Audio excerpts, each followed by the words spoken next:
Hey friends, welcome to the show. Welcome to Raven Reads so that you don't have to. I'm your host Raven, and I'm here with my friend Sabrina, who looks like she's ready to hear the story. I hope everyone's having a wonderful and amazing day. It's just a normal one here in the Arcanium. Okay, let's check out what book we're gonna read today. It's The Wolf Queen, Volume 6. Let's see what she's gonna do this time. I can't wait.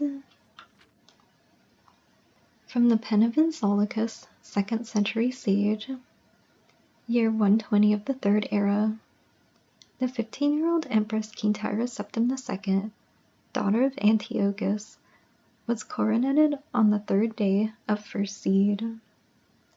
Her uncles Magnus, king of Lomoth, and Sepphoris, king of Gelaine, were in attendance, but her aunt Potema, the Wolf Queen of Solitude, had been banished from the court.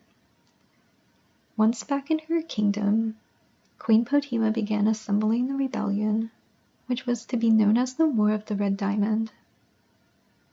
All the allies she had made over the years, of disgruntled kings and nobles, joined forces with her against the new empress. The first early strikes against the empire were entirely successful. Throughout Skyrim and northern High Rock, the imperial army found themselves under attack. Potema and her forces washed over Tamriel like a plague, inciting riots and insurrections everywhere they touched. In the autumn of the year, the loyal Duke of Glenpoint on the coast of High Rock sent an urgent request for reinforcements from the imperial army, and Kintyra, to inspire the resistance to the Wolf Queen, led the army herself. Year 121 of the Third Era. We don't know where they are, said the Duke, deeply embarrassed. I've sent scouts out all over the countryside. I can only assume that they've retreated up north upon hearing of your army's arrival. I hate to say it, but I was hoping for a battle, said Kintyra. I'd like to put my aunt's head on a spike and parade it around the empire. Her son Uriel and his army are right up on the border to the imperial province, mocking me. How are they able to be so successful? Are they just that good in battle, or do my subjects truly hate me? She was tired after many months of struggling through the mud of autumn and winter. Crossing the Dragon Tail Mountains, her army nearly marched into an ambush. A blizzard snap in the normally temperate barony of Dwynnon was so unexpected and severe that it must certainly have been cast by one of Potema's wizard allies. Everywhere she turned, she felt her aunt's touch. And now her chance of facing the Wolf Queen at last had been thwarted. It was almost too much to bear. It is fear, pure and simple, said the Duke. That is her greatest weapon.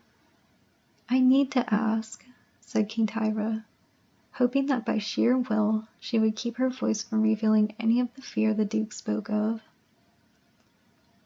You have seen the army. Is it true that she has summoned a force of undead warriors to do her bidding?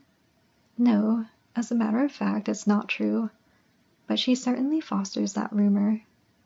Her army attacks at night, partly for strategic reasons, and partly to advance fears like that. She has, so far as I know, no supernatural aid, other than the standard battle mages and nightblades of any modern army. Always at night, said Kintyra thoughtfully. I suppose that's to disguise their numbers. And to move her troops into position before we're aware of them, added the Duke. She's the master of the sneak attack. When you hear a march to the east, you can be certain she's already on top of you from the south. But listen, we'll discuss this all tomorrow morning. I've prepared the castle's best rooms for you and your men. Kintyra sat in her tower suite, and by the light of the moon and a single tallow candle, she penned a letter to her husband-to-be, Lord Medellus, back in the imperial city. She hoped to be married to him in the summer, at the blue palace her grandmother Quintilia had loved so much. but the war may not permit it. As she wrote, she gazed out the window at the courtyard below and the haunted leafless trees of winter. 2 of her guards stood on the battlements, several feet away from one another, just like Modellus and King Tyra, she thought, and proceeded to expound on the metaphor in her letter. A knock on the door interrupted her poetry. "A letter, your majesty, from Lord Modellus," said the young courier, handing the note to her. It was short, and she read it quickly before the courier had a chance to retire. "I'm confused by something. When did he write this?" "1 week ago," said the courier. "He said it was urgent that I make it here as quickly as possible, while he mobilized the army. I imagine they've left the city already." King Tyra dismissed the courier. Modellus said that he had received a letter from her, urgently calling for reinforcements to the battle at Glenpoint. But there was no battle at Glenpoint, and she had only just arrived today. Then who wrote the letter in her handwriting? And why would they want Modellus to bring a second army out of the imperial city into High Rock? Feeling a chill from the night air at the window, King Tyra went to shut the latch. The 2 guards on the battlements were gone. She leaned over at the sound of a muffled struggle behind one of the barren trees, and did not hear the door open.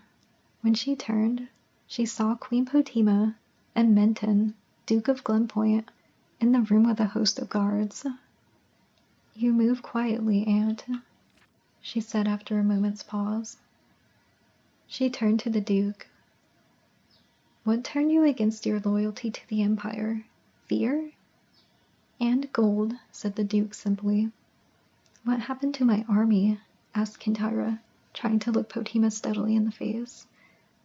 "Is the battle over so soon?" "All your men are dead," smiled Potema. "But there was no battle here. Merely quiet and efficient assassination. There will be battles ahead.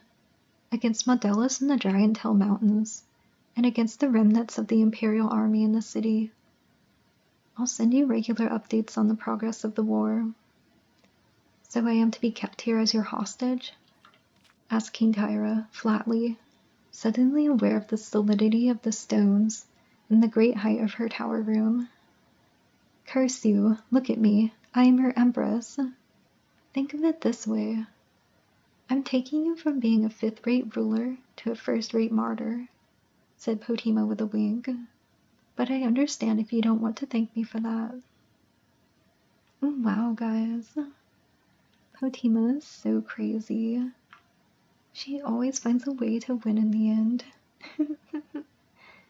Alright, well, I guess that's today's story. I hope everyone enjoyed it, and I look forward to seeing you again in the next episode, where we find out what Potema does next.